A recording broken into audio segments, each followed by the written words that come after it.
Pensado's Place is brought to you by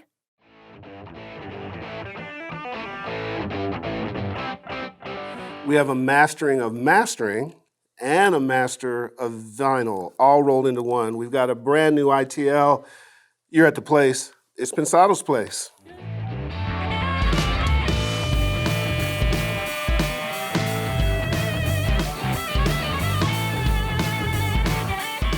What's up, man? That was a pretty damn good yay that time. One of your better I'm pretty ones. excited about For 2013, probably the leading one. You think so? Oh, no question. No question. Wow. I might sample that actually and use it. I mean, technically that was Hispanic. That was my yay in Spanish. Do you owe somebody publishing now for that? Yeah, D Mechanic's my publisher now. Oh, okay, cool. Yeah, they handle all that stuff for me in the Latin world. I'll get a clearance for him. But anyways, how are you, man? You know what? Everything's good. One word, nam. I mean, nam. Okay, see you next week. That is true. Well, shall we get to it? We can talk to him about it? Yeah. All right, good, guys. Listen, good to see you guys again. We're coming to you live from the Art Institute of California, Los Angeles, from our beautiful HD studio, which stands for? Herb and David. Herb and David, absolutely. You see below me, like, subscribe, and comment. That's how you power our show forward. We got lots of good things we want to bring to you this year, so make sure you do that and comment for us. It really helps us. To our incredible partners, Vintage King, hey VK. What's up? Talking about some good stuff with them. We got our man in the chat room is Jason Cropper. We got a little stump the VK dude question. You got one? I do. We never stumped one. We never stumped anybody with any of these. We don't account for it. We have to keep track of it. But go ahead. I'm gonna go silly this week. Okay, cool. So I want to know, can a difference in hard drives make a difference in style? Is there one hard drive that sounds better than another? I actually got this question, so I'm going to pass that on to Jason. Nice one. And to our other buds. Oh, part B, sure. and why.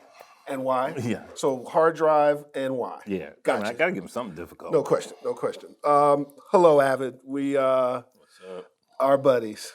And boy, do we have something coming up. So when you see this show airing, we are at NAMM. We want you to come to NAMM. Yes. We're going to be at NAMM live.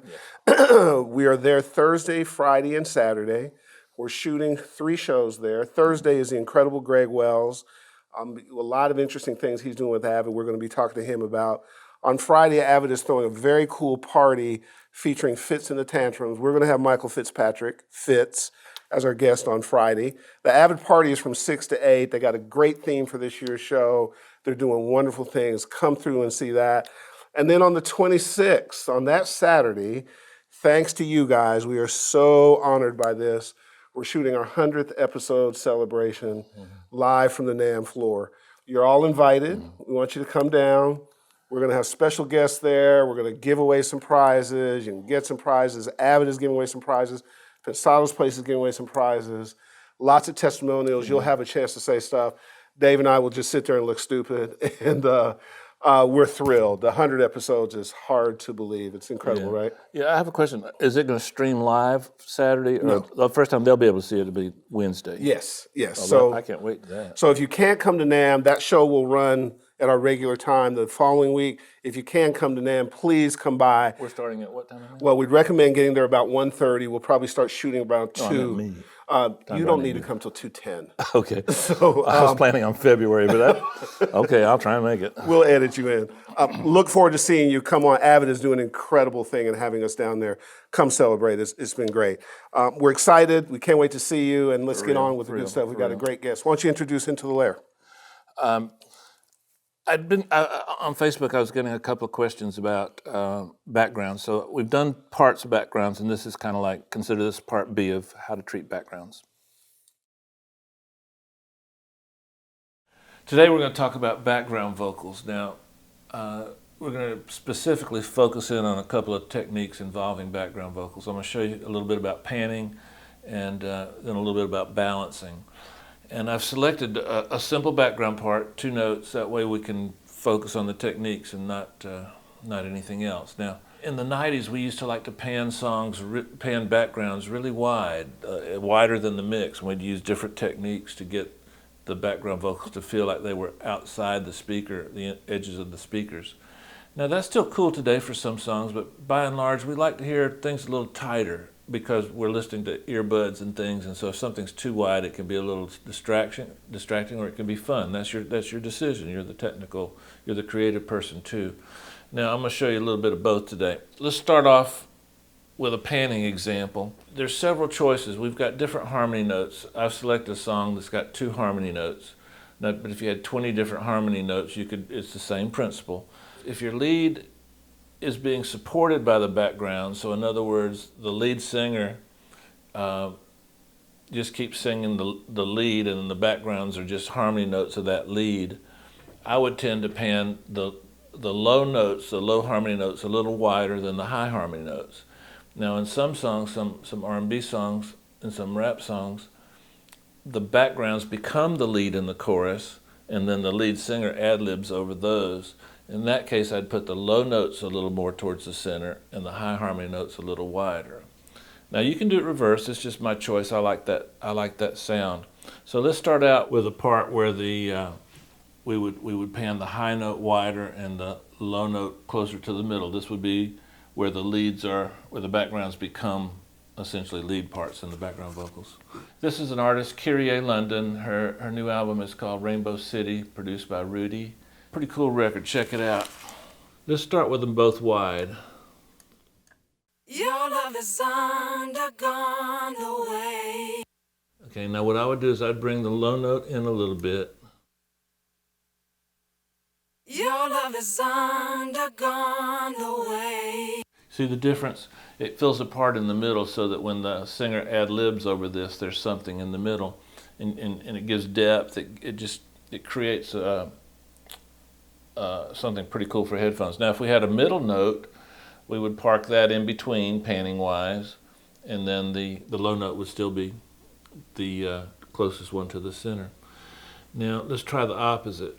Okay, now we have the high note panned in a little. This is the difference. Your love is undergone away. Your love is undergone away. You know what, just for me personally, of the 2 versions, it just sounds kind of cooler on this song with that part with the high note a little bit towards center, doesn't it, Will? So you've got choices. Now I would use this if the lead singer was singing along. Now, as you can tell, I'm dumping these into an aux. And one of the main reasons I do that is to have a little control over the overall level for the mix. But also, let's say we're listening to this and we're like, golly, maybe it should be a little narrower. So just bring in your aux. Your love is undergone away. Your love is undergone away. So that's with the aux in. Let's bring the aux in a little more. So that's adding to these now. Your love is undergone away. Now where would you use something like that? Well, in a rock song, a lot of times you don't want the backgrounds to be too distracting. So, and then here's full wide again. Your love is undergone away.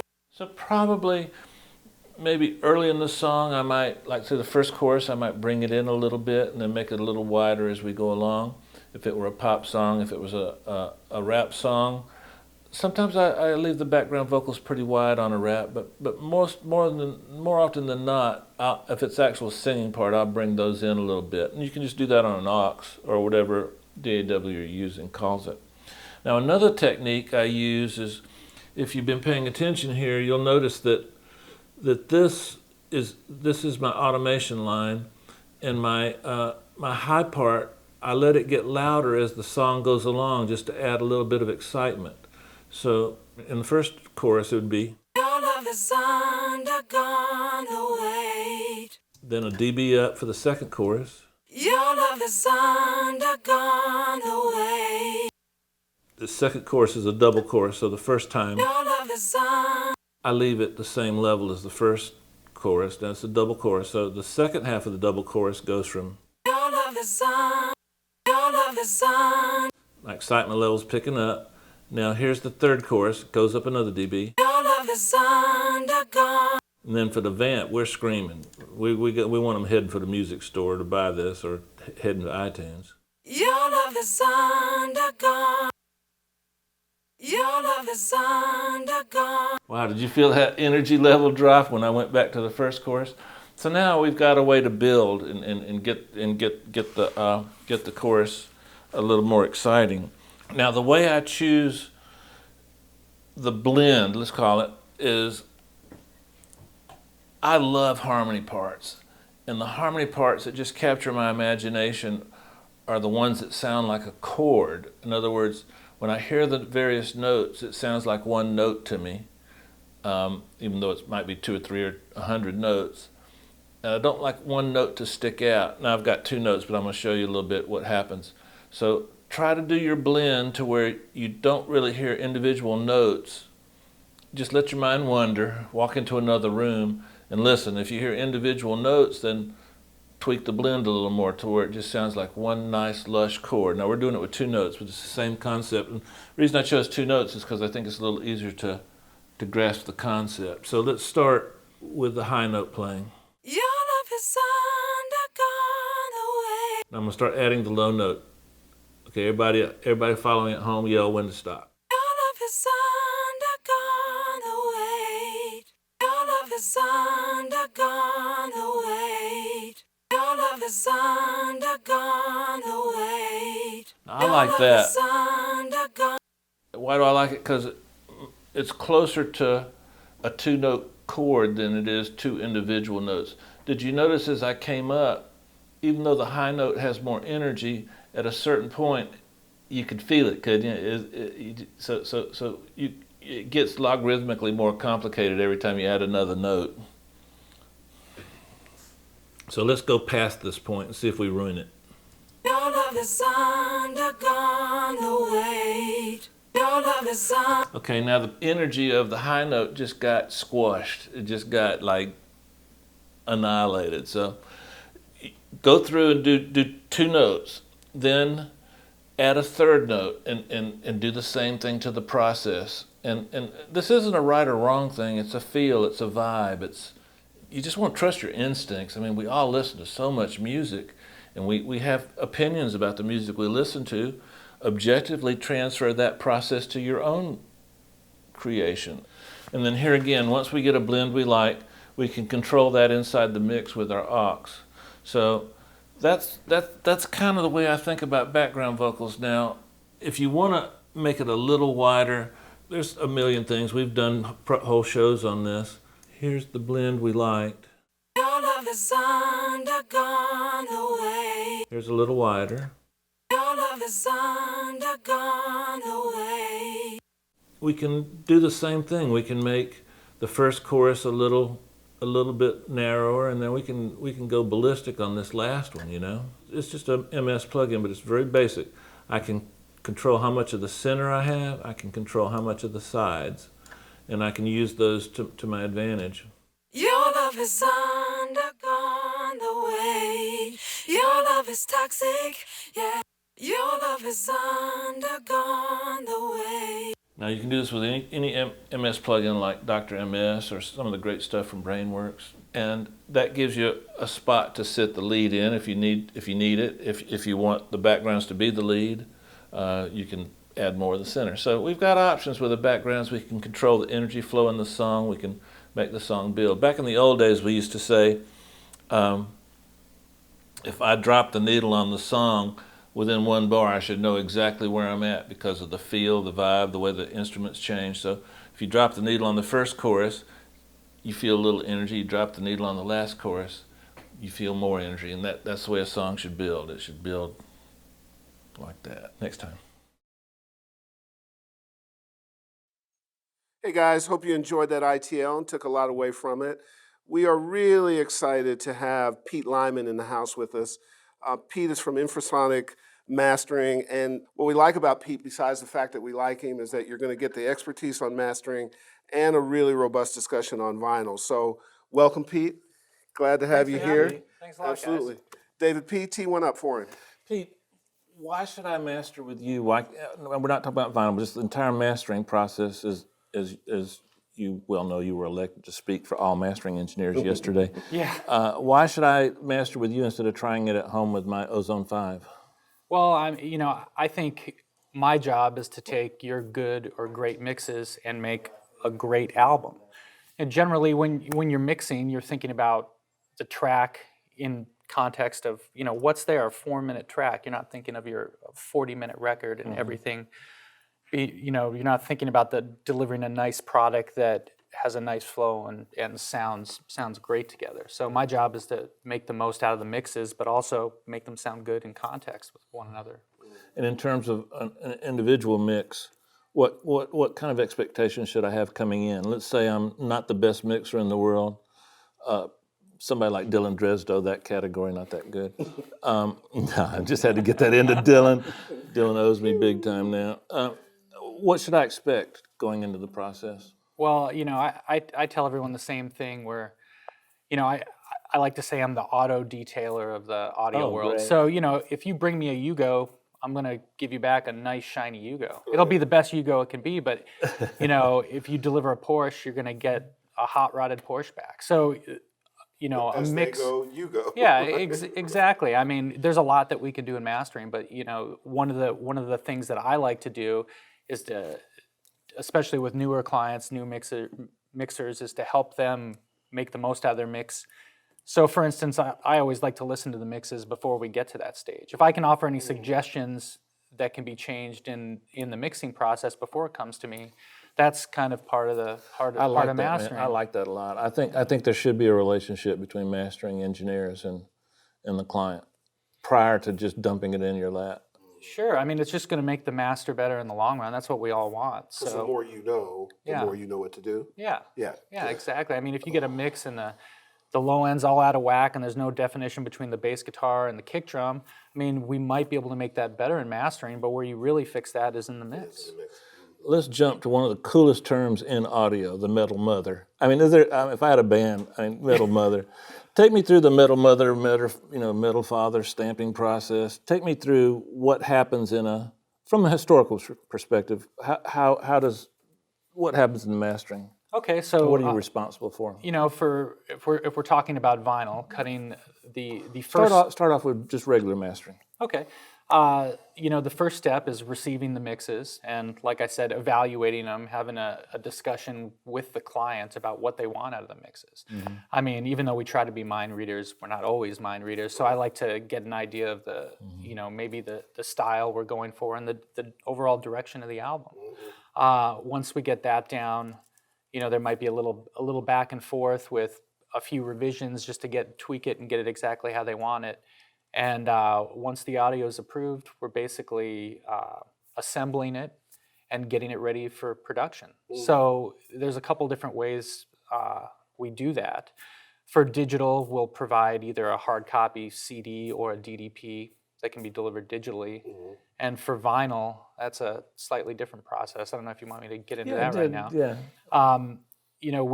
As we're mastering the audio, we focus on a few different things for vinyl. There's a lot of confusion about vinyl mastering and mastering for digital. Oftentimes, a good digital master can be suitable for vinyl. There may be a few things we need to watch out for. There's certain frequencies that can aggravate the vinyl cutting process and the playback process. So we need to understand those potential problems in order to address them before they happen.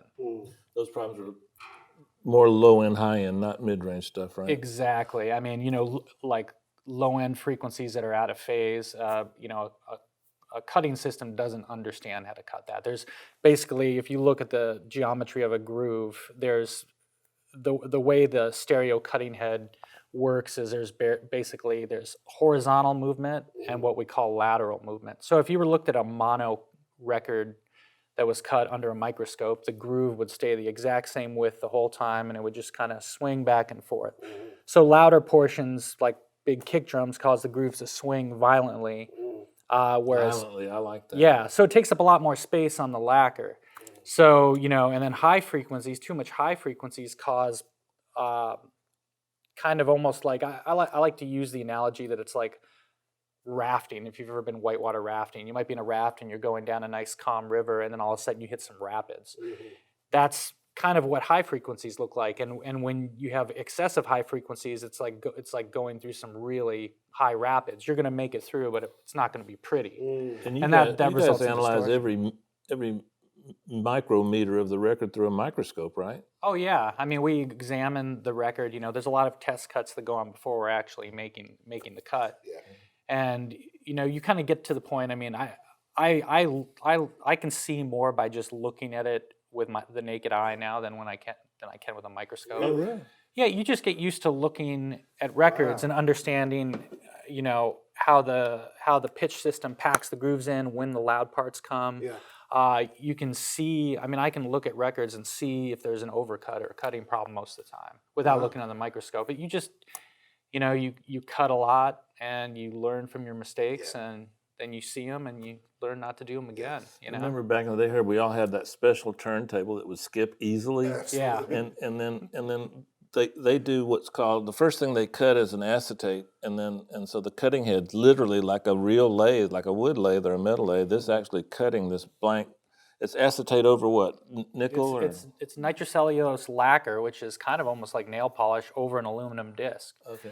And so you cut that. Yeah, that's playable. Yeah, well, we used to play it Acetate. on our one record player. Every engineer kept one that would just skip easily, and that way, because once it skips and you go press 100,000 copies, every one of those copies is going to skip in that same spot. Yeah. Too much pressure, man. Yeah, exactly. Thank God for CDs. Yeah. Sorry. And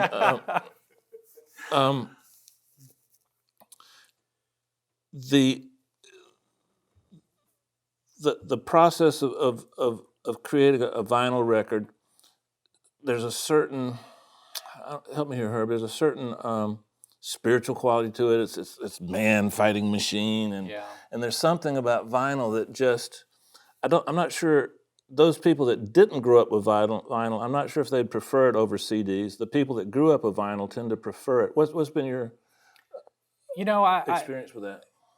I think that's definitely valid, and I notice, what's happening now is you have younger people that are really excited about vinyl, and in theory, they're excited about the idea of vinyl, but they're, it's new to them. So there's a lot of education on my part to explain to them that, hey, you have a 55-minute CD, that's not going to work on one 12-inch lacquer. Right. Explain why. It's all about running time on the lacquer. Yeah. So you only have so much space. Yeah, exactly. And It's a real estate question. yeah, exactly. I mean, the best running time for an LP, a 12-inch LP at 33 1/3 is under 18 minutes a side. Now, in the heyday of vinyl, a lot of great records were in between that 32 and 38-minute. Most of the Beatles records, and they fit in there and they sounded great. They also had a lot less bass and a lot less high end. So that's it's a real estate issue where you just can only pack so many grooves on a side. Exactly. And if you want more time, you need more grooves. So the grooves have to. Does the groove have to do that? Well, what ends up happening, there's a pretty advanced pitch system, like a computer. We call it a computer, but keep in mind most of the last lathe was made in the early 80s. And I have two systems, and I have the last Scully system made, which was made in 1979. So it has a pretty advanced land management system, so it packs the grooves in. So what happens is there's two sets of signals that go to the lathe. There's one that's delayed one rotation, and that's the one that gets cut. So when the system hears that that big kick drum hit comes in, and it causes that groove to swing towards the inside of the record. So after that hit comes, the system jams the groove up right against the other one, and then gets out of the way just in time for that kick drum to come around. That's how you maximize the space on the system. So the other way to keep to get a longer playing time, basically you have to reduce the playing volume, the recorded volume. But when you reduce the recorded volume on a disc, the surface noise comes up. Wow. So by the time you get to the center, when you're at the outside of the record, I'm trying to remember the exact dimensions, but you're covering about 39 inches. When you get to the inside of the record, you're covering just under 15.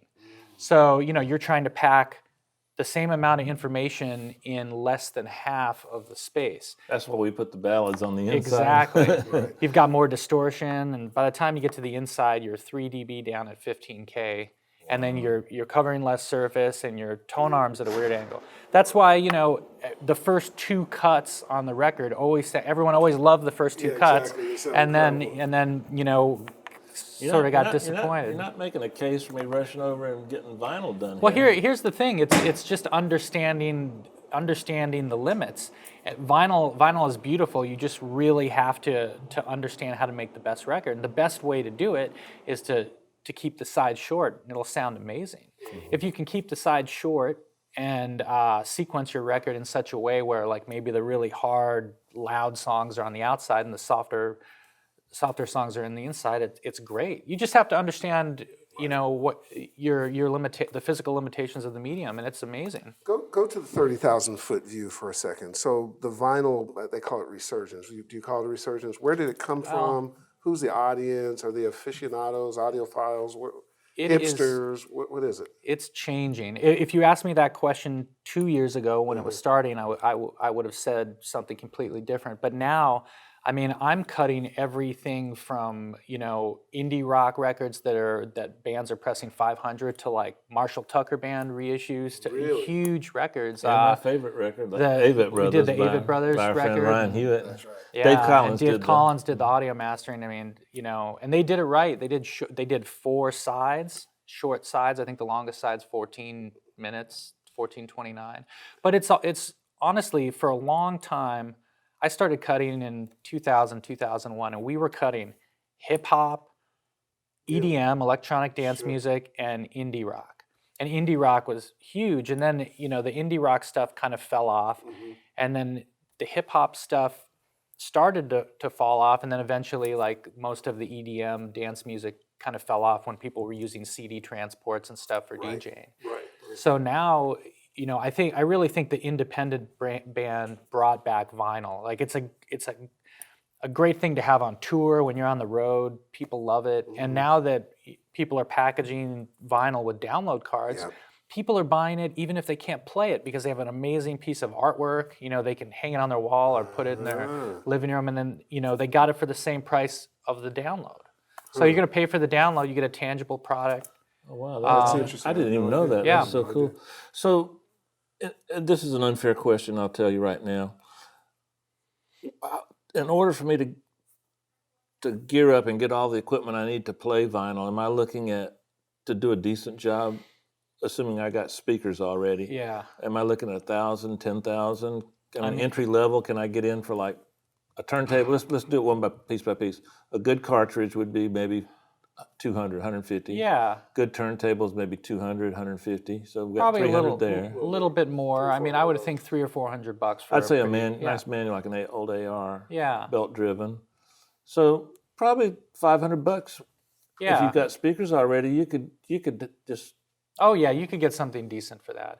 I mean, you know, we're having one of the issues that we deal with a lot is the turntables are selling at, like, Target and Urban Outfitters, and they're not really meant to. You know, every once in a while, have a client evaluate a test pressing on one of those, and, like, it's skipping all over the place. You know, it's like, well, that's it. You know, you got a nylon tone arm that's unadjustable, and you know, the speed's moving all over the place and stuff. Let's do this, Pete.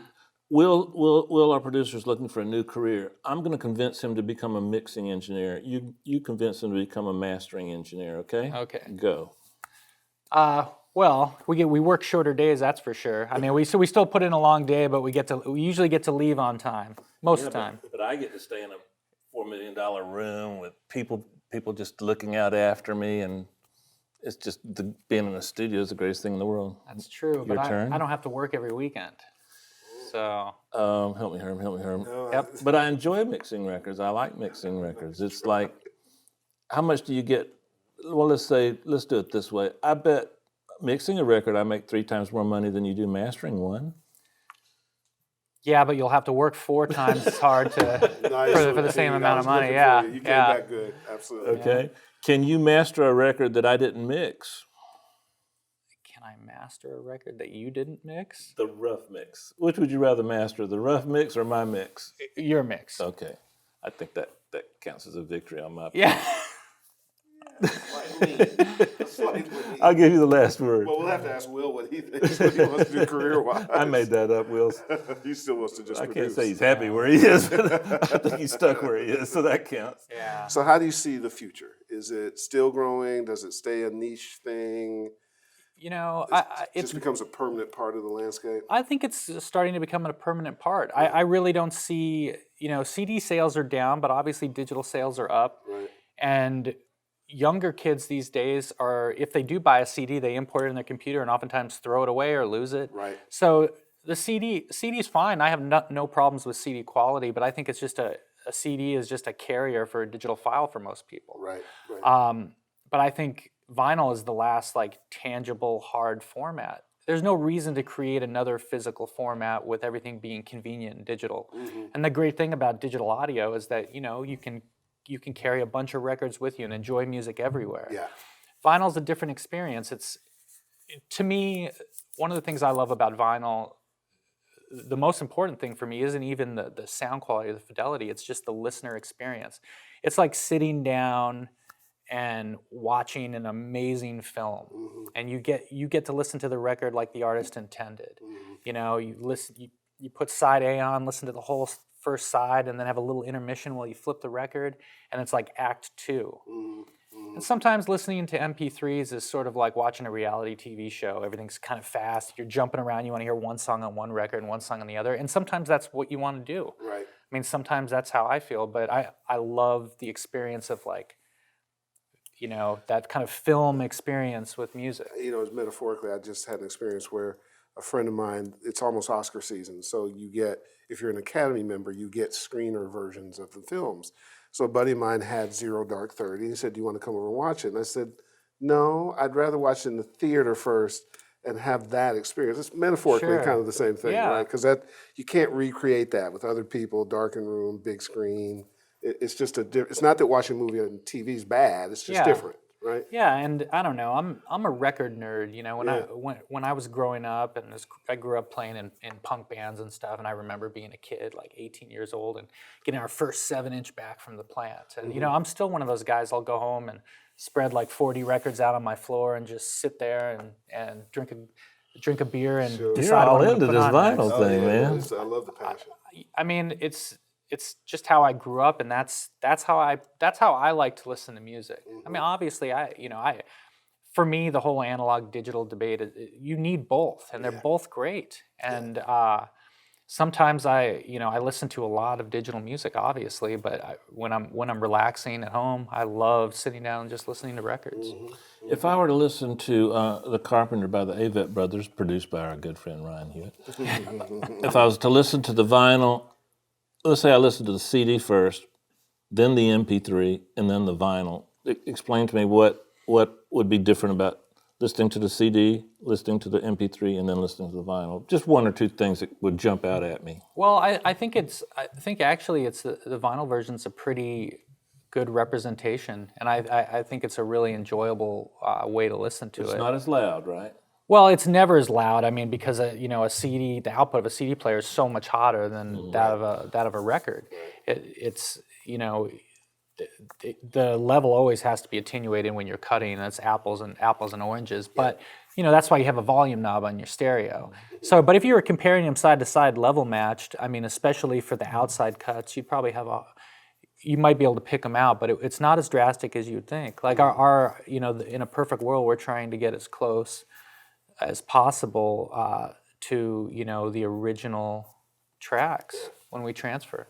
So Would the vinyl have more width, more depth, or the same amount? it can, but sometimes one thing that I notice people hear is that sometimes it can sound a little tighter and a little bit more focused because of the way it's cut. Like the low frequencies oftentimes get centered and sort of centered on playback too. So that sometimes can give it a little bit more impact and power, through the center. Is there a difference between taking a song that started analog on tape, mixed through an analog console with all analog gear and printed to a half or a quarter-inch tape machine, and then you master that to vinyl, or like the Avett brothers, where you took the digital file and then mastered that to vinyl? Would I hear a big difference in those two processes? I don't think so. I mean, these are just the tools we use. We're all using, similar tools to achieve the same thing. In your case, a great mix. And to me, whether you use tape or you don't use tape, or you mix in the box or you mix on a giant SSL to half-inch, like, use whatever tools you need to get the best result. And tape is great. And when I used to be a engineer and I was recording bands, I loved tracking the tape, but I also hated it at the same time. It's inconvenient, takes forever. But there's a lot of people that are recording to analog just because they want to record to analog, and oftentimes it sounds worse. Now, here's a question for you. Are you feeling particularly athletic? Because we're about to put you in batter's box. Are you feeling good? Yeah, give it a shot. All right, because he's got the rosin bag over there. You warmed up? I am. Fire away there, brother. Okay. Sample rate. 96. Ooh, okay. All right. Format. Favorite format. 12-inch at 45 RPM, short sides, That's vinyl. what I like the same. MP3. Okay with them. Good man. Yeah. Analog versus digital. Both. Okay. Problem frequency. Say 7 to 9K for vinyl. On the top end. Top end sometimes, yeah. Okay. I have a little bit of an announcement to toss in here. Don't say loudness wars. It's the loudness war. There's only one war. There's not multiple loudness wars. It's loudness war. Yeah. Loudness war. Not my war. Okay. Okay, Herb, pay close attention. I think I'm going to get on this one. Okay. L2. If I need it, I'll use it. Okay. Do-it-yourself mastering. Possibly frightening. Yeah, I'll accept a piece of gear. Compressor limiter or limiter. Favorite piece of gear. For me, compressor. Okay. Brand name? Shadow Hills. Oh, I have serial number 1, by the way. no. Yeah. I Wow. love Yeah. Shadow Hills. We love here. Okay. Favorite plugin? Right now, I think it would be the BrainWorks Digital EQ. Ooh, V2. Yeah. I love that plugin. I love it. I'm really impressed by it. I've been using it for a little while, and it's Okay. a great plugin. This is a bonus question. Who has better hearing? Mastering engineers or mix engineers? Mastering engineers. Without question. Okay, we're done. He won. Yeah. But you know what, Nice job, Pete. Pete, it's like for you guys that aren't that familiar with what Pete and I do, there's this conception, there's this thought process that says mastering engineers have the best hearing. Like mix engineers, we're typically scared to hand something to you guys because we perceive you as being able to hear every wart, every little distortion, everything immediately.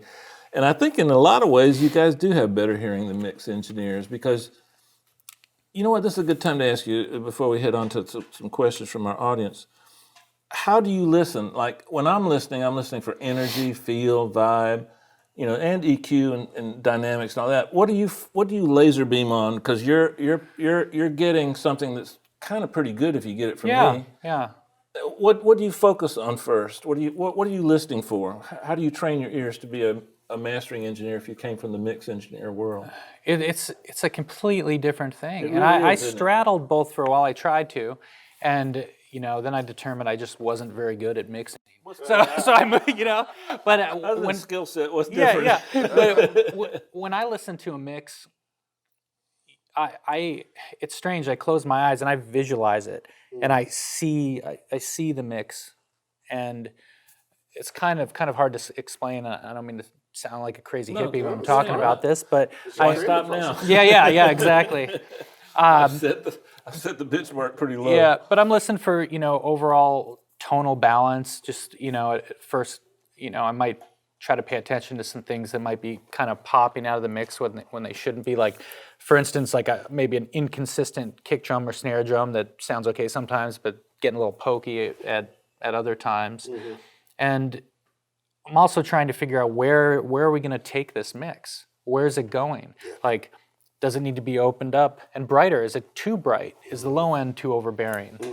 And once I decide where it needs to go, that'll determine what we end up doing to it. And sometimes sometimes we don't need to do anything to it. The best case scenario is that we're barely doing anything to it. Yeah, I would say that's true. Yeah. I'd say our skill set's better after that explanation. What else can I say, Herb? Well, let's. I think we work harder. I think we should make more money. Well, we'll do that in the round table afterwards. Hey, guys, I'm teasing. I have utmost respect for Pete and all his colleagues. Those guys are worth their weight in gold when you do what I do for a living. Listen, in the corner office is our esteemed producer, Mr. Will Thompson. Will, you over there? I have my glasses on. I thought I am here. Hello. Hello. I'm in the corner. I'm in the corner. I'm way over here. You got some questions for our guy, Pete? I sure do. Okay, so here's one from Facebook from, hope I pronounce this right, Alexander Lukin. And the question is for Pete, how important is multiband compression in your mastering process? Ooh, great question, Alex. Not very important. I really? Try to never use it unless I have to. I mean, if it's a good mix, I'm not touching it. So I think I think if you ask most mastering engineers, obviously I am speaking for all of them, like you said, but I think most guys would say that they really try not to use it unless they're trying to fix a specific issue that, for instance, an issue that should be addressed at the mix level, but for some reason can't be. Yeah. So I do use multiband, but I really try not to. Like maybe once a month, maybe. Interesting. Yeah. Will? All right, this one's a little more intricate, I should say, and hopefully I'm okay with the pronunciation of this guy's name, Trolls B. Knudsen. I've had several 4-track EP press on a single 12-inch, and it seems like it's always a gamble to retain high end on the inner cuts. Most of the time the pressings come out fine, but every now and again the inside tracks just sound dull. What can be done to help this, and should it be addressed in the mix and or mastering process? Well, it should be addressed at both levels. Basically, I mentioned it before, but by the time you get to the center, you're about 3 dB down at 15K. That's pretty significant. Yeah, you can't, it's a physical limitation you can't overcome, but the way you deal with it is try to have the shortest time possible and keep the songs that already maybe have a little less high end or ballads kind of on the inside of the record. That's how you do it. Hey, Will, I got a question for Troll D. Is he saying that sometimes it changes because on the same exact record, or sometimes it changes from different song to different song? Because if he's saying, why does it say if he puts the same record on, but one record has it and the other record doesn't? Is that what he's saying, or is he just asking the generic question? Why do some songs lend themselves to? I guess that's what he's saying. Never mind, that's what he's saying. Yeah. By the way, another aside. I took a quick peek at Facebook, and our guys, you guys, great questions this week. I mean, great questions this week. Good job, guys. Give us another one, William. Okay, this one is from, Jan Bram. Man, these last names are killing me today. Jan Bram Burek. And a few people in the chat room as well, like Nick Webb and Science the Producer. They've been asking, can you give us some tips on how to handle low and low mids and highs, like de-essing for mixing for vinyl? What were some common mistakes when mixing for vinyl? And what level do you like to have tracks sent to you as? Well, let's see. Where do we start? Start with low mids and lows. Yeah, with the low end, just make sure your low end is in phase, especially everything below like 250 cycles.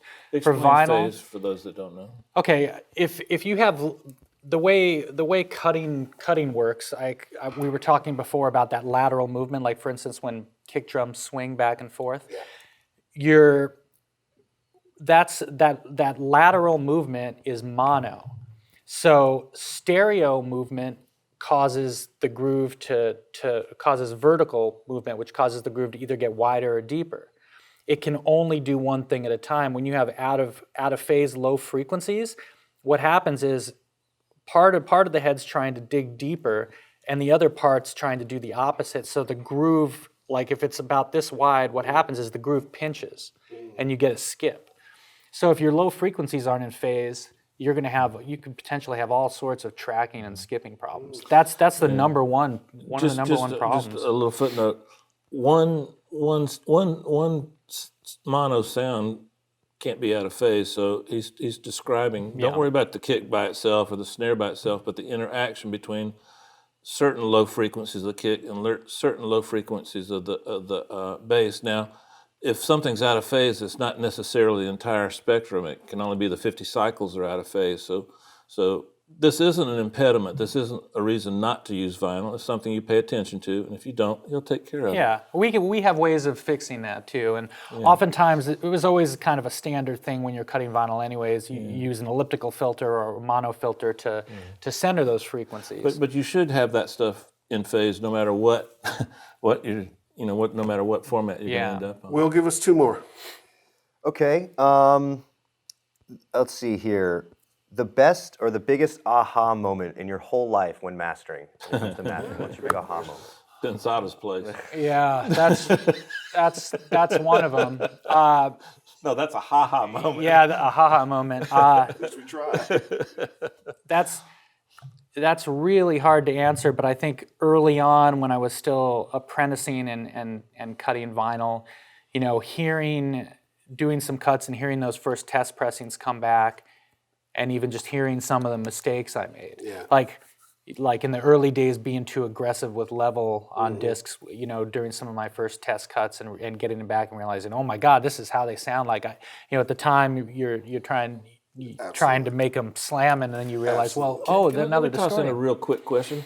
Nowadays, you can actually, you take the acetate, grooves cut in it, then they put a nickel plating on that, then they turn that over and they make stamper from that. Now you can cut directly to the metal mother. You can actually cut. Yeah, you can do DMM, and that was sort of the last process that was invented in the 80s, and there aren't too many places doing it. Sterling Is it significantly does it. better? Actually, it's one of those things like half-speed mastering that like everyone has their opinions. In my opinion, it's great for some music, for long rock and roll sides, like if you're cutting a 26-minute rock side, but you're cutting a hip-hop record. Hip-hop guys hate it because the low end isn't as full, and you can't cut elevated levels like you can. It's a hi-fi. Yeah. Okay, William. I guess here's one from Thomas Mavian. What's the most common error you see from mix engineers that are sending you mixes for mastering? Probably excessive sibilance and low frequency phase issues. I mean, when going to vinyl, Right. That's right. Here's the other question: is we haven't begun to scratch the surface with you, which means you have to come back. Will you do that? I'd love to. That'd be great. Pete, what a pleasure, man. We should like go to his place next time. We talked about an idea anytime. where he and I are talking Hey about some Pete, before we leave, have you run across any place where they can, on the internet, where they can read about this low phase thing? Because I got a feeling that's going to confuse some people and scare others. You and I have been working with it for so long, but I'm trying to think of a place on the internet. Offhand, what I would do if you search Just like Google it, mixing for vinyl or even just Google search like low frequency phase issues on vinyl. You'll run into a slew of like audiophile forums and all sorts of people talking about it. And there's another way, which is just hire infrasonic mastering and talk directly to Pete. Dave, take us home.